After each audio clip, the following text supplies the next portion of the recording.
নমস্কাৰ সকলোকে আজি ৰাতিপুৱাই ফুল নিব আহিছোঁ কিয়নো আজি এটা মোৰ ফটোশ্বুট আছে আৰু আজি মানে মেকআপ আৰ্টিষ্ট গৰাকীৰ দুগৰাকী মডেল এয়া 2 নম্বৰটো কৰি আছে আৰু এয়া মোৰ ফাইনেল লুক কেনেকুৱা লাগিছে জনাব আৰু আপোনালোকেও যদি বিচাৰে মেকআপ কৰিব তেনেহলে মই আইডিটো মেনশন কৰি দিম আপোনালোকে যাই চাব পাৰিব আৰু বহুত ধুনীয়া মেকআপ কৰে এইফালে আমাৰ ওলা হোৱাই নাছিল এইফালে আমাৰ কেমেৰামেন দুটা আহি ৰেডি হৈছে আৰু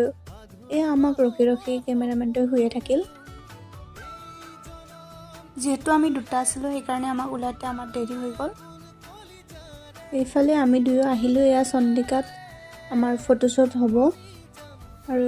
আমাৰ কেমেৰামেন দুটা আগে আৰু আমি পিছে যাই আছো আৰু আপোনালোকে যদি আমাৰ ফটোবিলাক চাব বিচাৰে তেনেহলে ইনষ্টাগ্ৰামত পোষ্ট কৰা আছে চাব